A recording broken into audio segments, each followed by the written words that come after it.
Hello friends, आप देख रहे हैं आपका चैनल शेयर बाजार विद आयुष। और दोस्तों, इस वीडियो में चर्चा करेंगे उस फैसले के बारे में जिसका देखिए सब इंतज़ार कर रहे थे कि यूएस का सुप्रीम कोर्ट क्या करता है, क्या फैसला जो है वो यूएस का सुप्रीम कोर्ट लेता है। और वो फैसला निकल कर आ चुका है, फिर से एक अपडेट हमको आता हुआ देखने को मिला है। उसके बारे में बात करेंगे, उसका इम्पैक्ट किस तरीके से हमारे मार्केट्स पे पड़ेगा, इसके बारे में बात करेंगे। इसके अलावा भी दोस्तों अपने आप में और कुछ अपडेट्स है, जैसे कि जो यूएस ईरान का वॉर, जो अभी आपको एक वॉर नहीं कह सकते, लेकिन हाँ जिस तरीके से टेंशन्स चलती हुई देखने को मिल रही है, उस पर क्या अपडेट आता हुआ देखने को मिला है, उसको भी इस वीडियो में हम साझा करेंगे। तो आप लोग देखिएगा वीडियो को पूरा ज़रूर। लेकिन उससे पहले अभी तक अगर आपने चैनल को सब्सक्राइब नहीं किया है, फर्स्ट टाइम विजिट किया है, तो ज़रूर सब्सक्राइब आप लोग चैनल को ज़रूर कर लीजिएगा। दोस्तों शुरुआत सबसे पहले यही करते हैं कि यूएस का सुप्रीम कोर्ट ने आखिर कल कहा क्या। तो दोस्तों फिर से कह सकते हैं वही हमको देखने को मिला है कि कोई भी रूलिंग जो है वो सुप्रीम कोर्ट ने देने से मना कर दिया है। जी हाँ, कोई भी रूलिंग जो है वो याद रखिएगा यूएस के सुप्रीम कोर्ट की तरफ से नहीं दी गई है। इसका मतलब क्या है? इसका मतलब ये है कि अभी तक कोई भी फैसला जो है वो यूएस का सुप्रीम कोर्ट नहीं ले पाया है। यानी आप समझ सकते हैं कि अब यहाँ पर फिर से हमको वेट करना पड़ेगा, फिर से एक तारीख निकल कर आएगी और उसके बाद जाकर आप कह सकते हैं कि जो यूएस का सुप्रीम कोर्ट है वो फैसला लेता हुआ नजर आएगा। यानी आप कह सकते हैं वो जो तारीख पे तारीख वाली बात है, वो अपने आप में अभी भी देखिए सच ही है कि यूएस का सुप्रीम कोर्ट भी काफ़ी ज़्यादा आप समझ सकते हैं कि टाइम लेता हुआ दिख रहा है। ऑलरेडी अगर आप देखेंगे डोनाल्ड ट्रंप ने धमकाने का काम तो कर ही दिया था।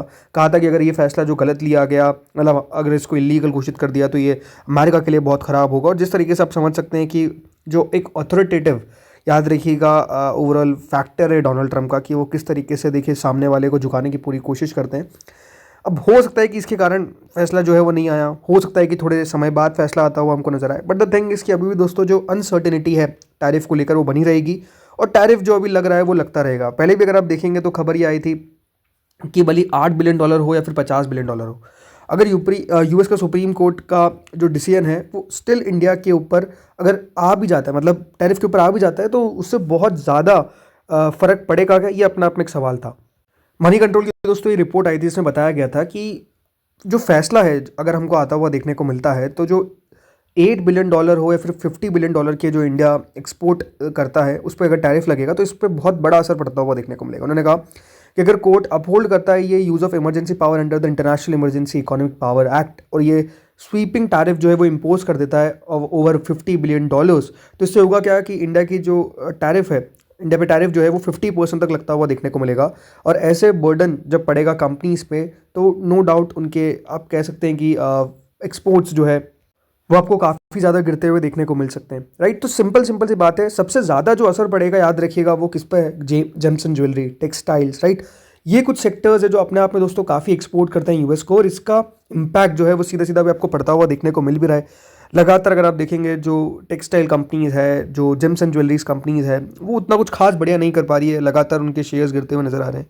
रीज़न सिंपल है कि दोस्तों अभी जो टैरिफ है वो लगता हुआ देखने को मिल रहा है। ऑर्डर्स की अनसर्टेनिटी है, पता नहीं है कि कितने ऑर्डर्स जो है वो बेसिकली भेजने हैं वहाँ पर। तो आई थिंक वो सारी प्रॉब्लम्स हैं, चैलेंजेस हैं जो अभी कंपनीज फेस करती हुई देखने को मिल रही है, और ये फेस करती हुई नजर आएगी जब तक टैरिफ लगता हुआ नजर आएगा। अब टैरिफ ऐसा लगता भी नहीं है कि देखिए आसानी से हट जाएगा। रीज़न बीइंग, अगर सुप्रीम कोर्ट को फैसला देना होता तो अभी एक बार में दे देता, बट कह सकते हैं वहाँ पर भी चैलेंजेस है, और अपने आप में आप समझ सकते हैं कि प्रॉब्लम्स नज़र आ रही है। So we have to wait and watch कि अब आगे जाके होता क्या है। लेकिन अपने आप में दोस्तों जो इसका इम्पैक्ट है यार, राइट, वो आपको डेफिनेटली मार्केट्स पे पड़ता हुआ देखने को मिलेगा ही। अब कल के दिन अगर यूएस मार्केट्स की बात करता हूँ तो कल के दिन आप देखिए डाउ जो है वो 0.09% नीचे बंद हुआ, बट एक रिकवरी हमको आती हुई देखने को मिली लोस से। कल डाउ जोन्स जो है वो दोस्तों 48,851 तक नीचे चला गया था, बट बाद में अगर आप देखेंगे बंद होते होते क्लियरली एक रिकवरी जो है वो याद रखिएगा इसने मार दी। बट कल के दिन जो गिरावट हमको देखने को मिली स्पेसिफिकली वो निस्डैक में देखने को मिली, जहाँ पर निस्डैक जो है वो 1% से ज़्यादा याद रखिएगा नीचे हमको कारोबार करता हुआ देखने को मिला। तो कल के दिन अमेरिकन मार्केट्स में आप कह सकते हैं निस्डैक के अंदर अच्छी खासी गिरावट देखने को मिली है, 1% इंडेक्स गिरता हुआ नजर आया।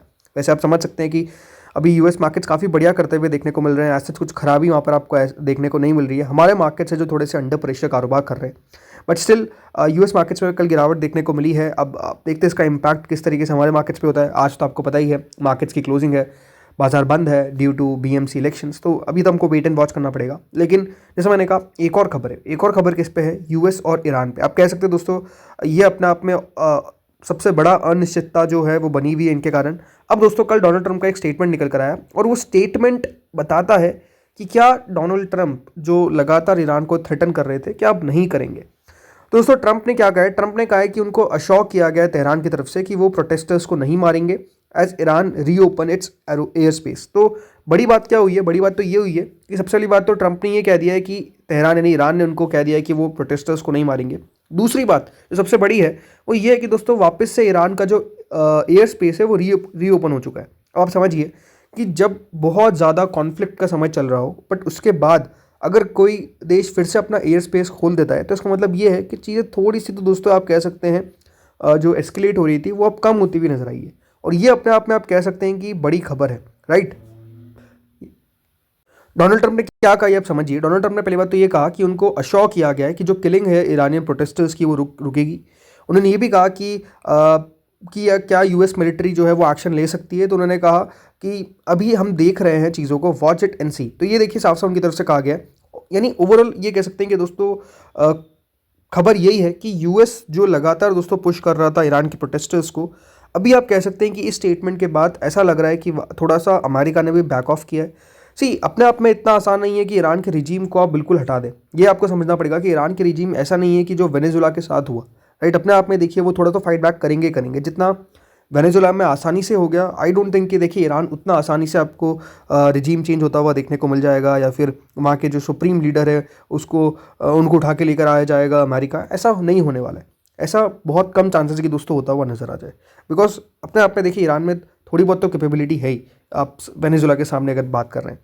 अब यहाँ पे जो ईरान के फॉरेन मिनिस्टर था अब्बास अगराची, उन्होंने भी फॉक्स न्यूज़ को कहा कि जो एग्जीक्यूशंस है were not taking place and there would be no hanging today और tomorrow. I am confident that there is no plan for hanging. मतलब आपको पता ही है वो जो एक लगातार खबर आ रही थी कि ईरान में जिसने प्रोटेस्ट शुरू किया उनको उसको हैंग किया जाएगा, उसको फांसी दी जाएगी। बट ऐसा बताया गया कि वो फांसी भी नहीं होगी, एग्जीक्यूशन को भी पोस्टपोन कर दिया गया।